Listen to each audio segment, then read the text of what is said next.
सहना भवतु सहनौ भुनक्तु सह वीर्यं करवावहै तेजस्विनावधीतमस्तु मा विद्विषावहै। ॐ शान्ति शान्ति शान्तिः।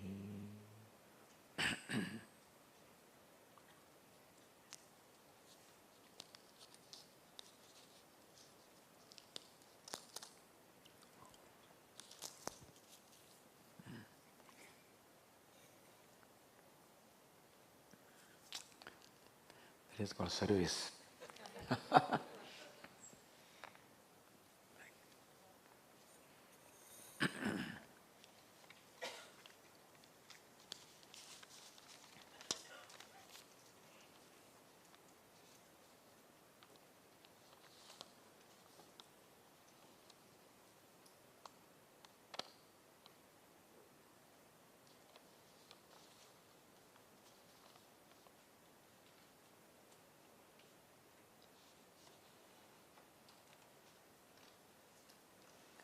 Please correct me if I am wrong. Intelligence, in the parenthesis prajna, the most subtler intelligence, can become knowledge and consciousness too.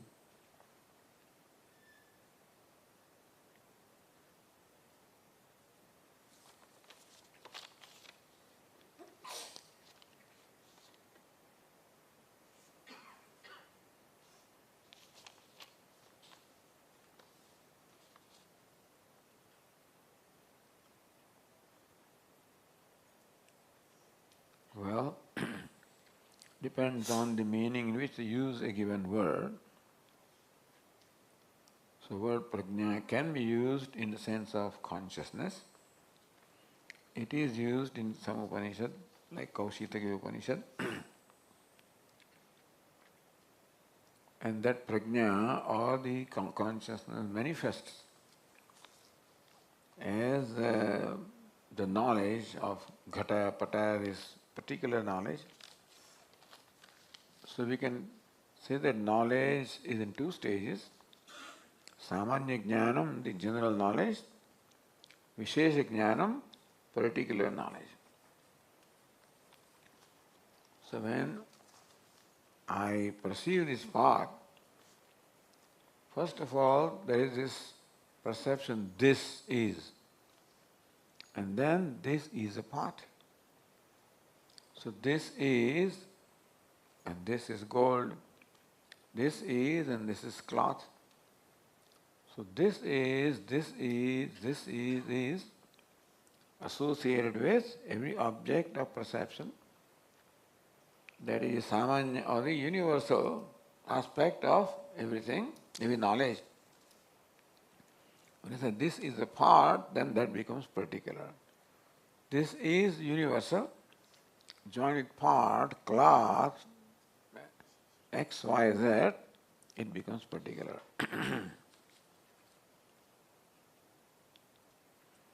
Consciousness cannot be myself because I can say I am conscious of something. Just consciousness cannot be myself because I say I am conscious of something.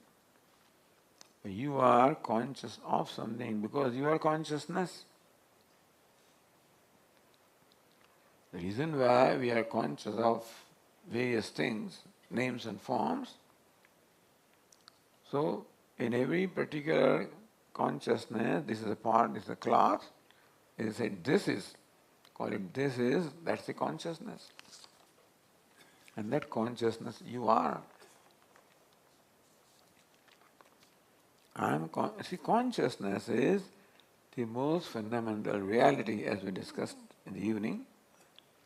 And that manifests as a given name and form, so that's a particular manifestation of the universal principle.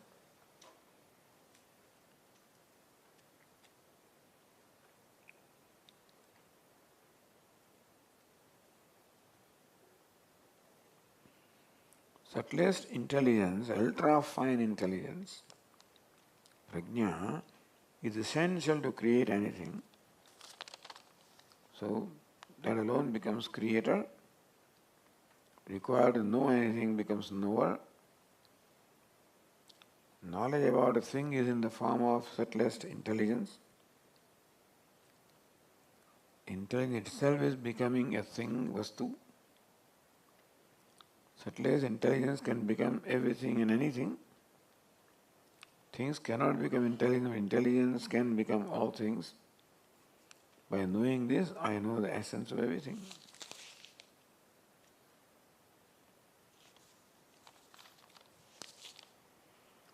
I don't know what is the purpose of this or what it is that you are arriving at. But true, you call it intelligence, call it consciousness, it is the subtlest principle. And that alone becomes the particular consciousness, particular intelligence, which is what we call creation, the universal becoming particular. By knowing this, by knowing the consciousness of the self, you know the essence of everything. Consciousness cannot be known as something objective, something different from me, because whatever is different from me is insentient, is unconscious. Only insentient, unconscious thing can only become the object of knowledge, can be objectified. And that in light of which is objectified is consciousness, and that is you. So is that clear what I said?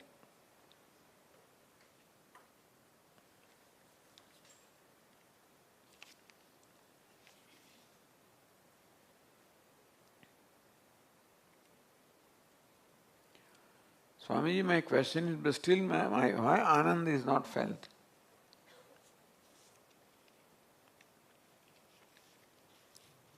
To know that you are consciousness, the real knowledge is to become consciousness. Meaning that right now, you, the consciousness, is mixed up with this body, mind, sense complex, which is unconscious. And that's the reason why you do not feel the Ananda is limitlessness, because the limitless is lumped with the limited.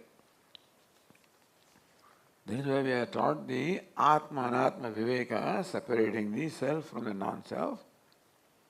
And then when you see the self as free from limitations, that is Ananda.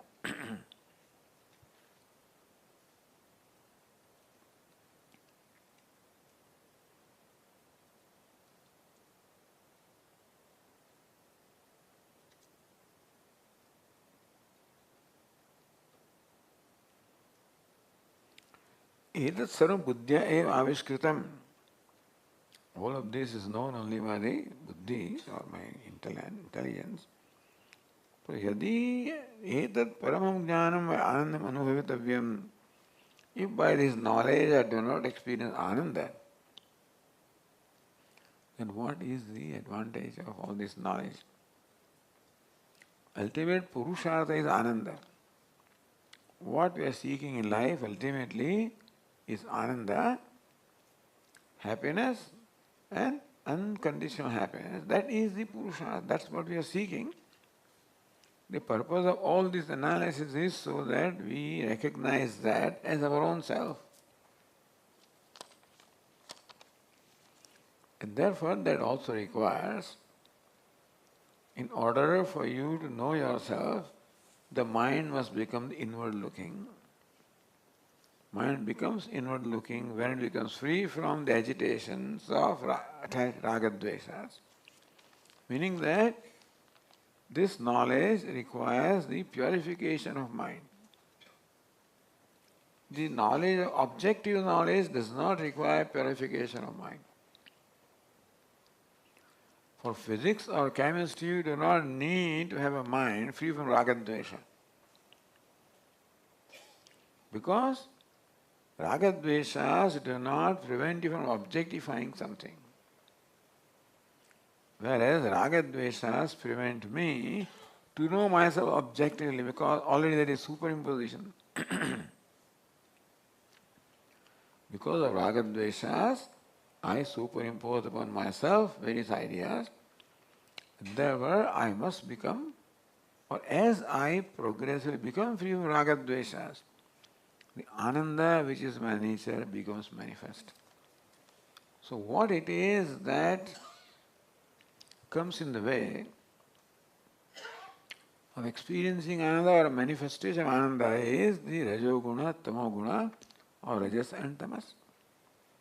And that is why we are always taught to constantly work for the purification of mind or removing the ragadveshas from the mind.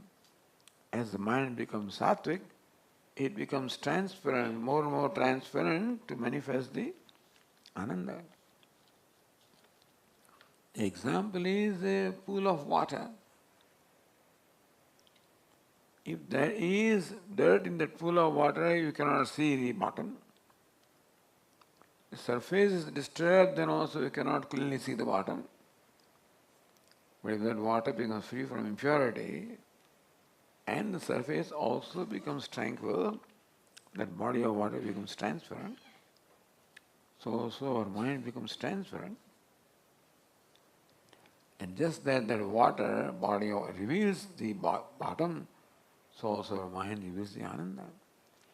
Meaning that no separate effort is required to experience ananda other than purification of mind, making the mind sattvic by right values, attitudes.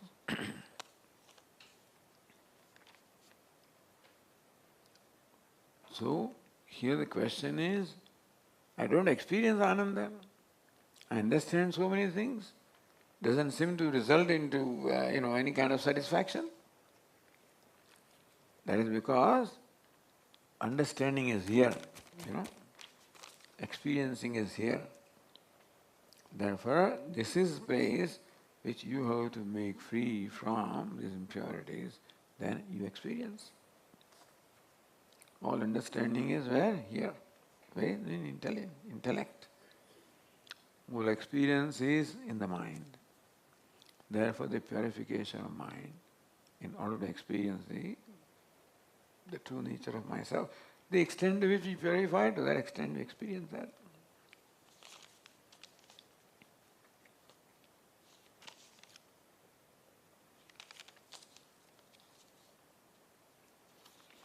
So no matter how great points I discover, I have no satisfaction from it.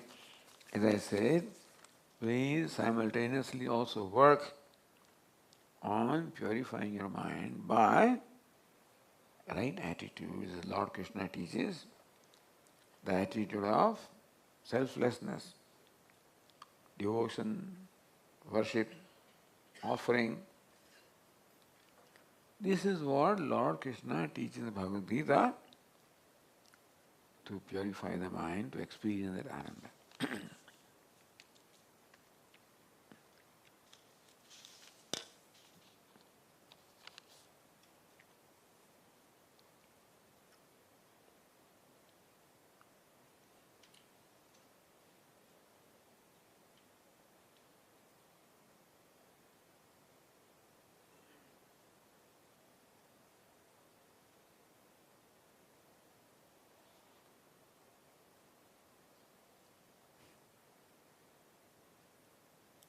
Yesterday, Swamiji, you told us that Lord Indra had to perform penance for 101 years to gain Brahma Vidya. On a lighter note, for an ordinary person like me, I wonder how many births will it take, and in each of them, how many Vedanta retreats must I attend to gain this knowledge?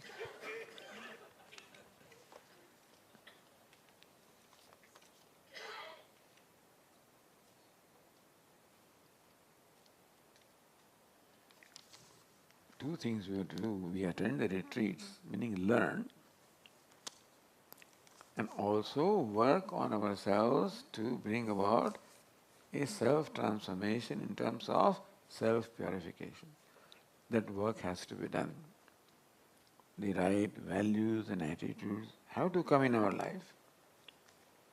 Then this knowledge will settle down. The example they give is some beggar came and this lady came out with some milk that was held, the vessel that he had. There's all kinds of dirt in this. I can't put milk in this, come on. What's wrong with that? No, your vessel is very dirty. And so the heart is a vessel. It's dirty, and this thing also doesn't help. All common examples given. That does not, you understand that even this listening also gives us clarity, and that is how many doubts and problems, confusions are dealt with. More clear I am, more I can implement that in my life. Implementation of anything requires clarity. So more you listen to Vedanta, more clarity there is. And that will give you a greater understanding and incentive to put it into practice.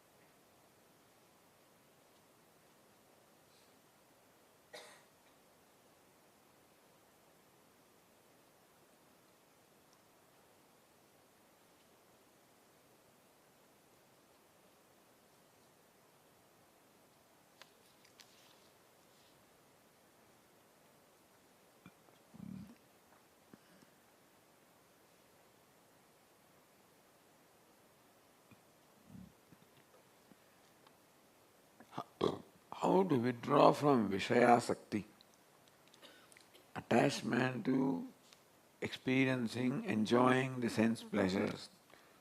How to withdraw from that. Entertainment, etc.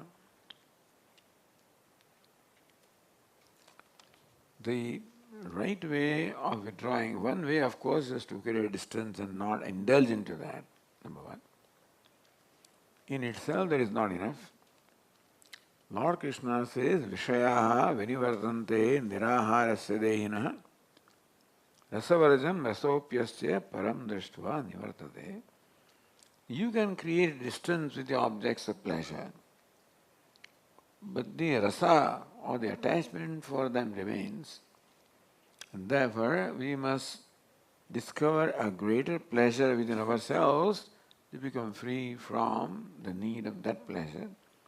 And again, the means is antahkarana shuddhi. As our mind becomes purer, becomes calmer, reveals the ananda, become happy. So you discover more and more contentment with yourself as the mind becomes sattvic or pure. So that is the way to discover happiness from within. And that will enable me to withdraw from without, because mind wants happiness, one way or the other. If he doesn't get it here, you go out. So we have to have the mind enjoy happiness itself. That is called the purification. And that is something that we have to constantly work upon. And so worshipping Ishvara, serving others, serving the world of people, values, all of these are means for purification of mind. How to cultivate kshama, forbearance, even for those who cause extreme pain. How to forgive them? How to forgive those who even cause us extreme pain? Difficult. Not easy.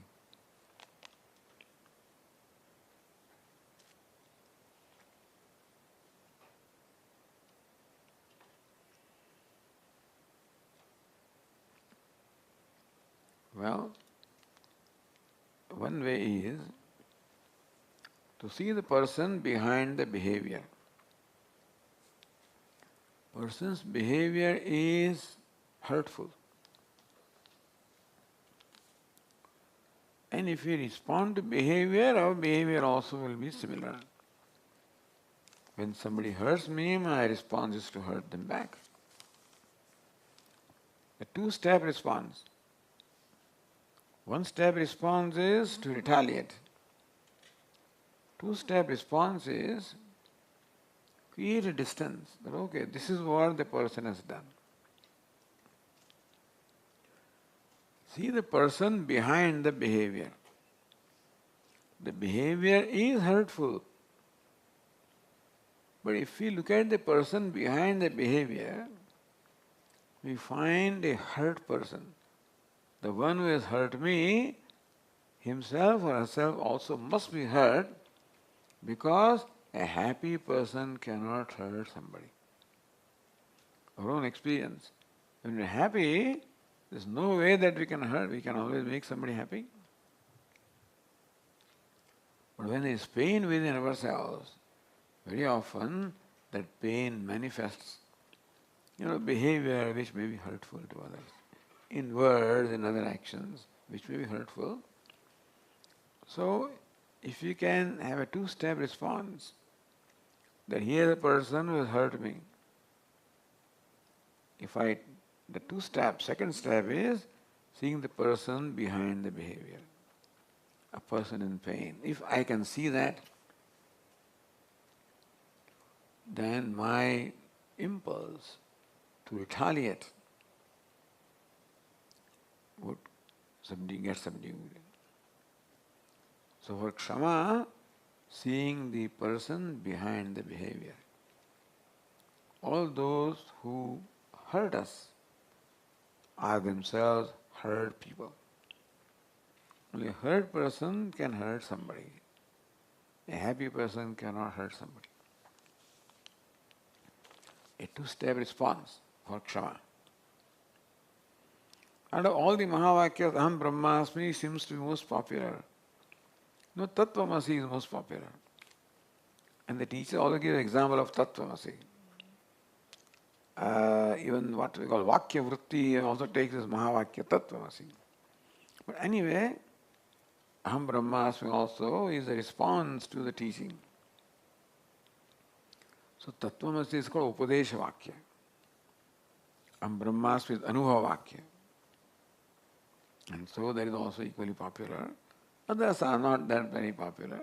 Ayam Atma Brahma, Prajnanam Brahma, they don't appear much. The Vakya that appears most frequently is Tattvamasi. And secondly, Aham Brahmasmi. What's the true glory of Sanskrit language? How to view it in accordance with Ishvara?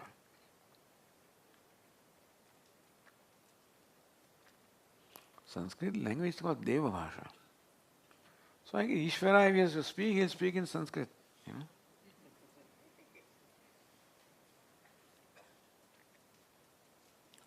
But the main glory of Sanskrit language is all the scriptures are in Sanskrit. The commentaries are in Sanskrit. Now, of course, it's available in all regional languages as well. But still, what you get from the original text, if you knew Sanskrit well enough, then it will be more rewarding than dealing with the translations, etc. But otherwise, translation is good enough. But this would be the advantage of Sanskrit, that you will be able to approach the text directly. And you may not be scholarly enough to comment and stuff like that, but still, those words will be more meaningful to you. We tend to get to perfectionism while practicing dharmic life. Meaning that dharmic means being straightforward, being honest, being sincere, being responsible, All of this is involved in a dharmic life. We get into perfectionism, there's nothing wrong. But what happens is very often, when I am committed to dharma, I have a tendency of holier than thou. I see somebody not following dharma as I do, not honest enough, not truthful enough, not sincere enough, then holier than thou. Now this dharma always involves some pain. Nobody can be following dharma, the duty and righteousness, without undergoing some pain. Meaning that we have to let go something.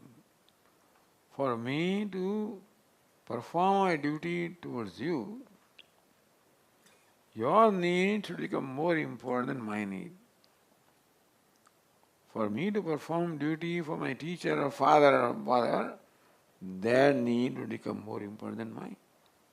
Therefore, for performing duty, more often than not, it is necessary to let go of my need. And that is what is painful. Performing an action may not be that painful. It can be perhaps be exhausting. But what gives emotional pain is that I have to let go of my need, and that is what is very painful in performing duty. I want to perform duty, but I want to hold on to everything. It doesn't work. So dharmic life means should be ready to let go. If any questions on the explanation, please raise your hand and seek clarification.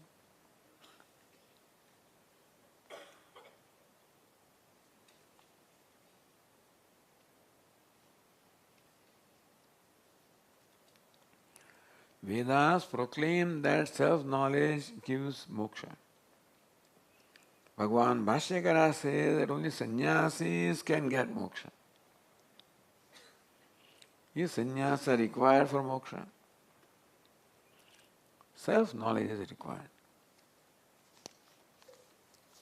Sannyasa is a matter of convenience, but then a disposition of mind of a sannyasi is required. Vairagya is required. Viveka, Vairagya, which gives you the tranquility of mind, that is required to have focus. So whether you are sannyasi in form or not, it is desirable that you become a sannyasi in disposition. Meaning, become free from attachments, all kinds of worldly concerns. Otherwise, life is very demanding. My brother-in-law something happened, father-in-law something else happened. So this is endless stuff. You go to hospital today, you go to somewhere there. No, naturally, this is what the life demands. In India, particularly, the social things being what they are. Someday you have to say that enough is enough. I will not go to nowhere, I will go to anybody. My obligations are over. What will they say? Well, whatever they say. The problem in India is what will they say? So what they say is more important. I'm not exception to that, by the way. But this is how we are born and raised. What will they say? In the West, they don't care what they say. But this here, the society in fact controls the individual. Because it's a close-knit social structure, and therefore people are also very close, a very populated place and so forth. And that being the case, the society has an influence upon individuals, and therefore we have to generally take into account what the society will think, what others will think. So sannyasa means let go. They think it's their business, meaning becoming free from all these concerns.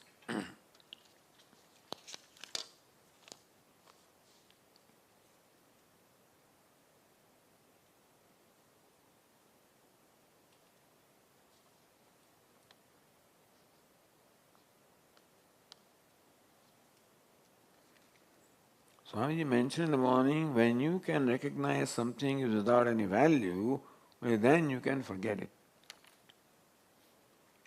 Any value to me in particular, Something may have value inherently, but it's no value to me, then, because what occupies my mind is what is of consequence. When I realize that something is not of any consequence, is there, then also is okay, not there, then also is okay, then I can become indifferent to that. And we have to discover this. But ultimately, what you are seeking is really in you. You are that. When I see it there, that is when that becomes of consequence. So whatever is of consequence, I analyze and I say that this happiness or security, etc., that I am seeking is not to be found there, is in me, in myself. So that way, we have to, if something is occupying my mind, then we have to analyze as to what value, in fact, it does have.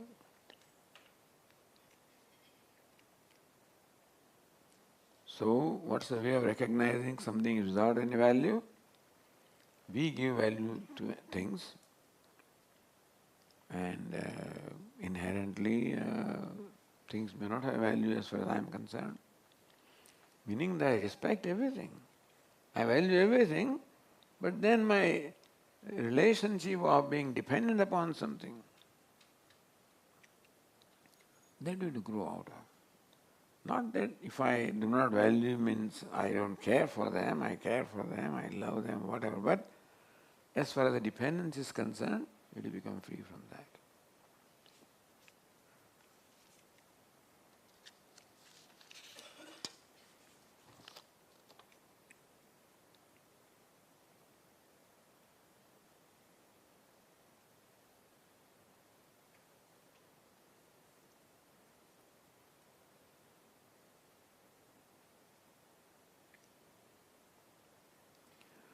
What is the significance of God's idol Abhishekam?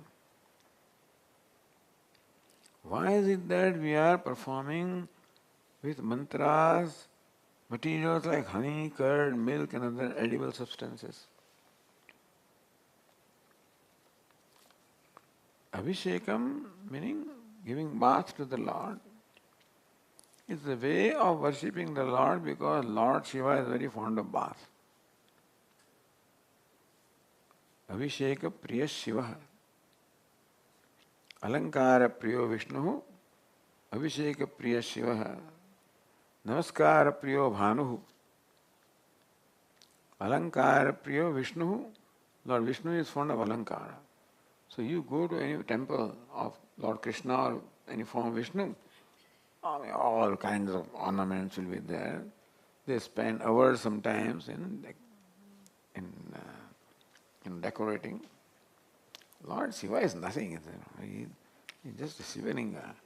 What can you do with it? Nothing. At the most apply bhasma and so forth, because he lives in smashan, he lives in cremation ground. So I guess he needs to be purified. That's Abhisheka, So Lord Shiva is very fond of Abhisheka. Lord Narayana very fond of ornament. Not much Abhisheka. Although they do, but still, the time they spend in ornamentation is much longer than Abhisheka. Surya is fond of Namaskar. Namaskara Priyo Bhanu. So Surya Namaskar. The fourth quarter of this verse. Alankara Priyo Vishnu. Abhisheka Priya Shiva. Namaskara Priyo Bhanu. Brahmana Bhojana Priya. Brahmana is, he loves Bhojanam. Somebody got a bit, says, Swami is not that. Brahmana, no, Bhojana. Bho, Janapriya. Hey, you, Brahmana is Janapriya. He loves people.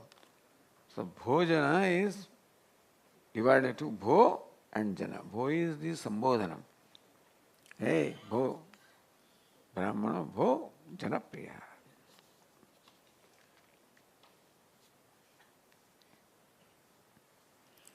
So why it's a way of worshipping? That's all.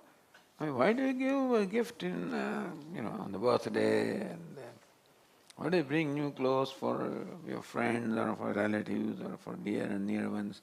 What do we do to express our love? To our dear ones, what do? We do something that they like. And so we do to what the Lord likes. As I said, Lord Shiva likes Abhishekam. Lord Vishnu likes Lankara. That's what we do. And in fact, that becomes meditation. During that time, that is when you constantly think of the Lord whom you are doing Abhisheka, or you are decorating, also becomes meditation.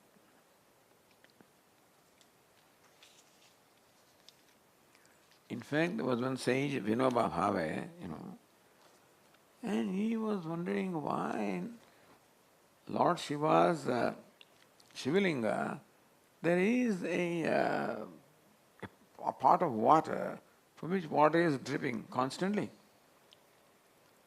So what is this? Why is it drops of water dripping? Then he thought of his way. It is the constant meditation upon the Lord and maintain a constant flow of thoughts. That's what it symbolizes.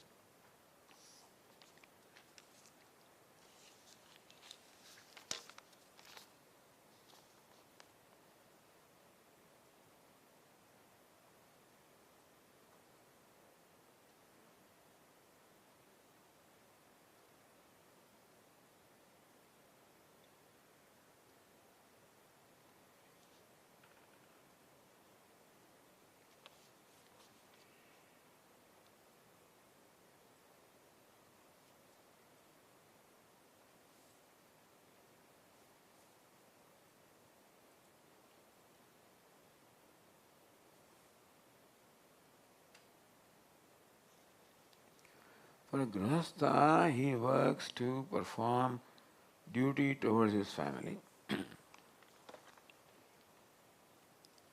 Upon awareness to reduced interest in desire-prompted activities, he can reduce his desire.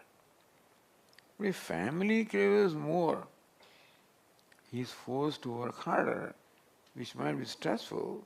He may not be able to do his karma with Ishvara Pranidhanam attitude. Meaning that the head of the household doesn't need much, but the family needs. I guess the spouse needs new clothes and new ornaments, and son needs this, that, a new car, etc. And so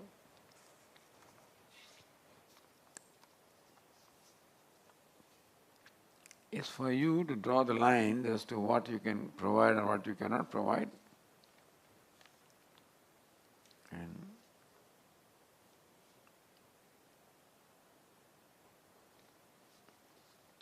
otherwise it's endless. To provide the needs of others is endless. You draw some boundary somewhere.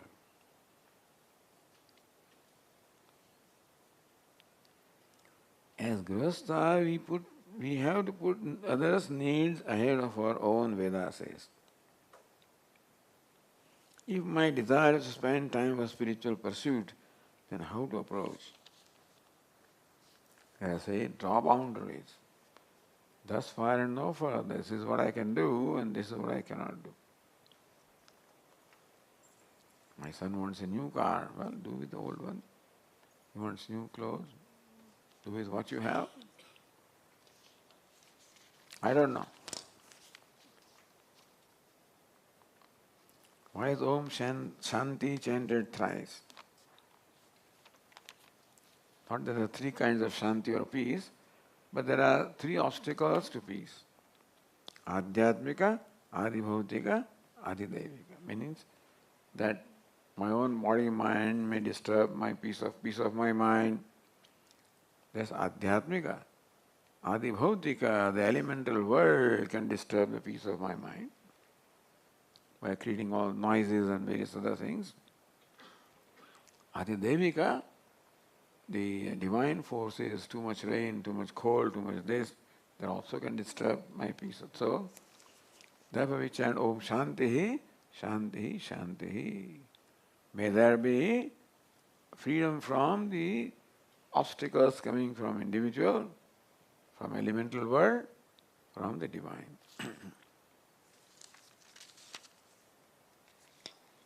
Shanti is not three kinds, the obstacles are of three kinds.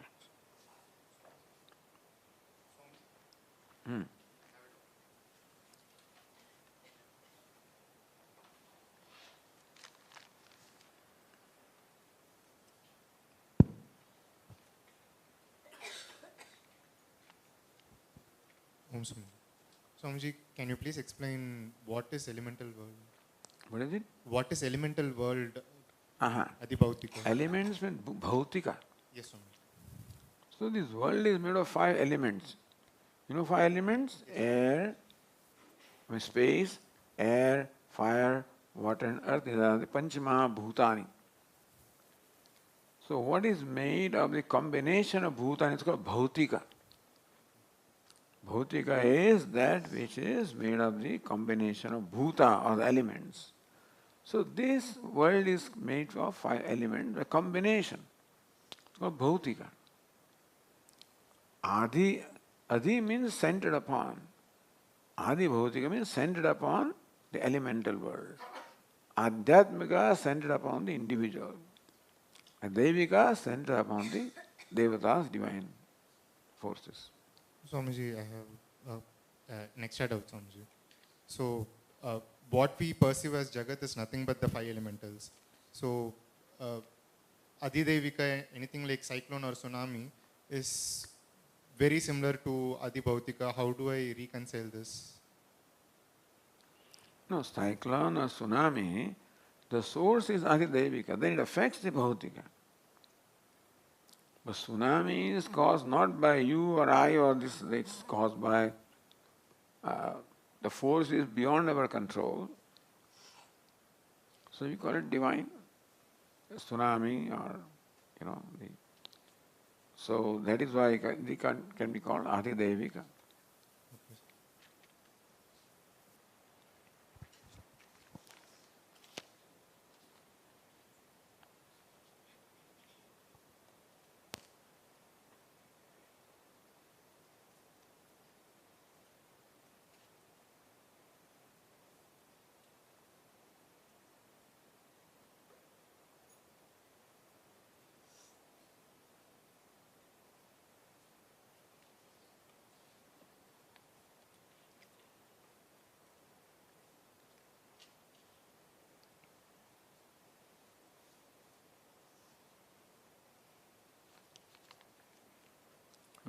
When the Atma Sadhaka tries hard to make progress by doing a lot of activities towards achieving Antahakana Shuddhi, he will be facing a lot of obstacles in the form of vasanas and prarabdha. What's the best way to overcome this difficulty so that he can continue to progress without setback? So the answer is to overcome the negative vasanas, we should cultivate positive vasanas. Positive vasana is the vasana of worshipping, vasana of serving, vasana of karma yoga. So there were the spiritual practices that are prescribed, whether it is japa, tapa, etc. All of these will cultivate positive vasanas. And they will neutralize the negative vasanas accumulated. It's a process, it doesn't happen overnight. It's a process. And when you do something good, when you go out of your way to help somebody, an act of kindness will give you immediate satisfaction. Then you know that the good vasana has neutralized something. So, whenever I do something good in terms of helping somebody, doing an act of kindness, we discover an inner satisfaction, knowing internally that what I have done is something right. And so, therefore, Lord Krishna prescribes karma yoga. He is performing your karma, duties, in the spirit of serving others, helping others.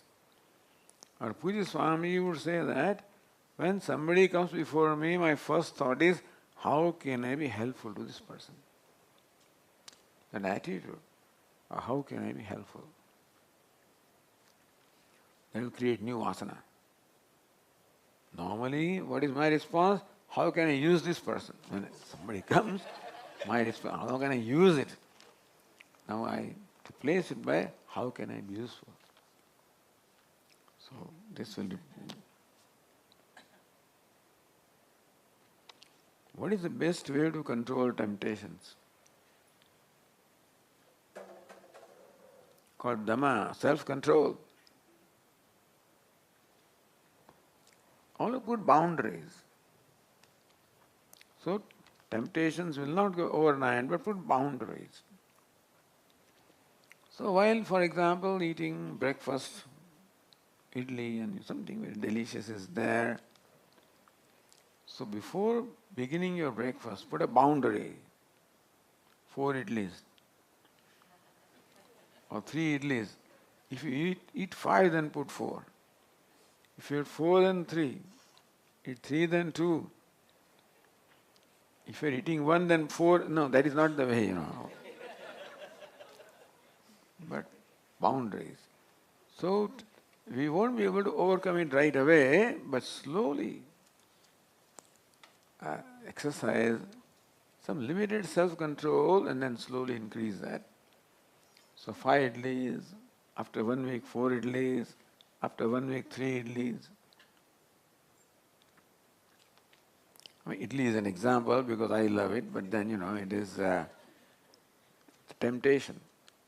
Means crossing the boundaries. That is why the boundaries will help us to overcome temptations.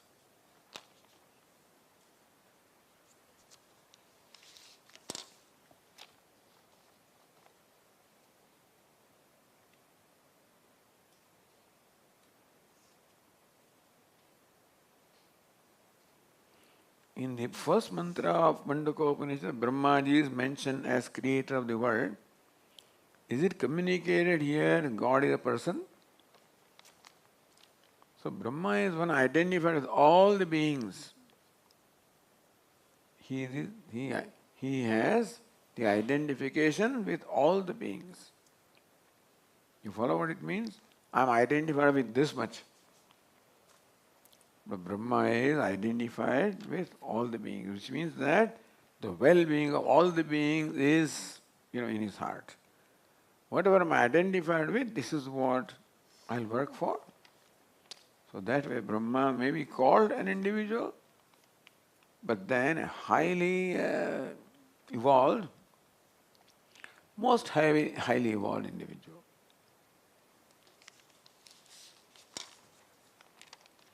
So we'll reserve these 2 questions for tomorrow and conclude this evening with one bhajan.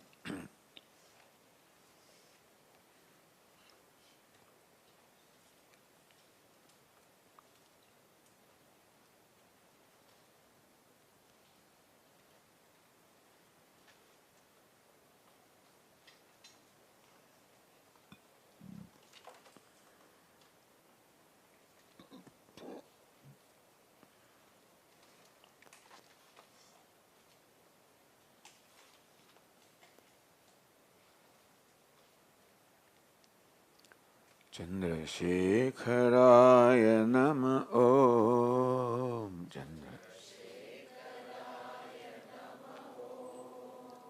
Chandrasekharaya Nama Om. Gangadharaya Nama Om.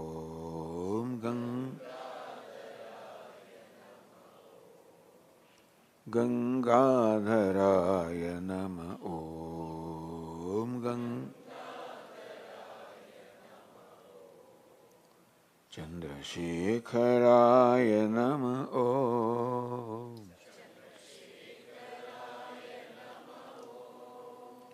Gangadharaya Nama Om.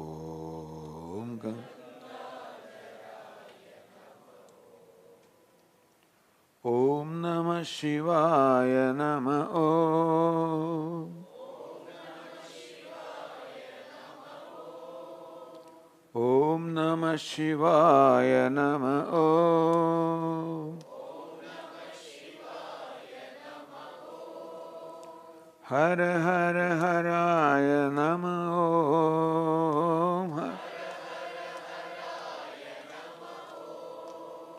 Hara Hara Haraya Nama Om. Hara Om Namah Shivaya Nama Om. Hara Hara Haraya Nama Om. Hara Shiva Shiva Shivaya Nama Om. Shiva Shiva Shivaya Nama Om.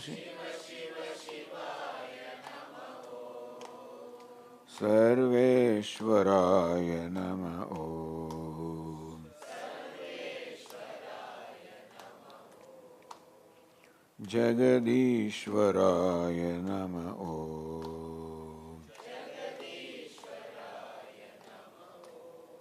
Chandrasekharaya Nama Om.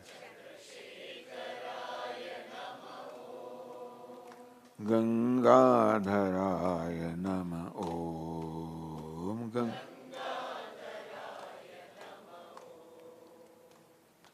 Om Namah Shivaya Nama Om.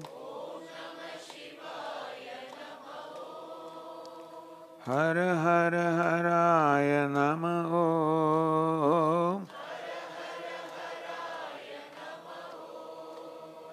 Om Namah Shivaya Nama Om. Hara Hara Haraya Nama Om. Shiva Shiva Shivaya Nama Om. Shiva Shiva Shivaya Nama Om. Shiva Sarveshwaraya Nama Om.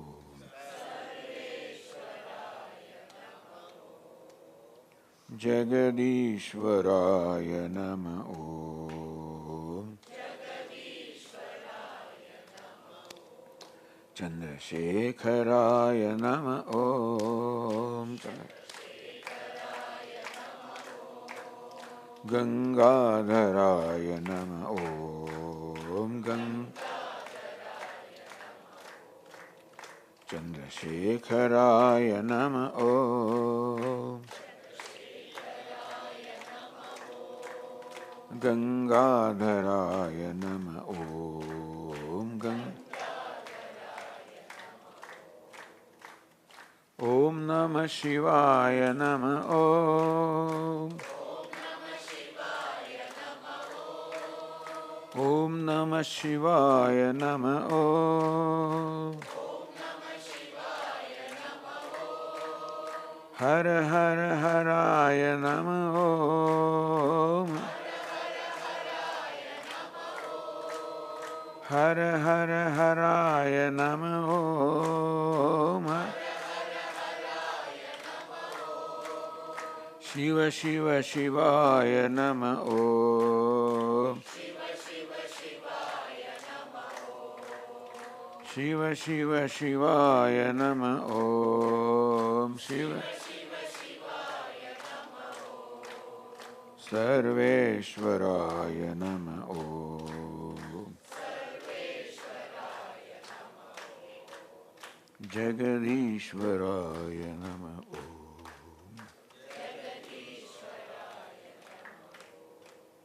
Jagadishwaraya Nama Om.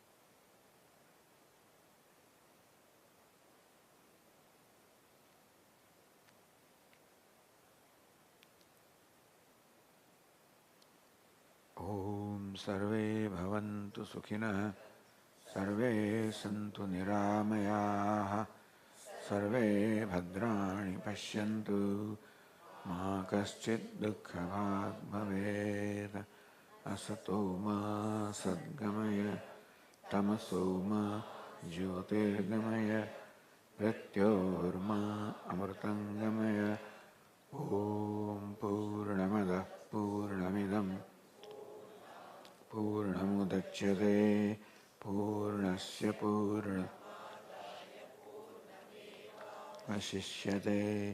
ॐ शान्ति शान्ति शान्तिः हरिः ॐ श्रीगुरुभ्यो नमः हरिः ॐ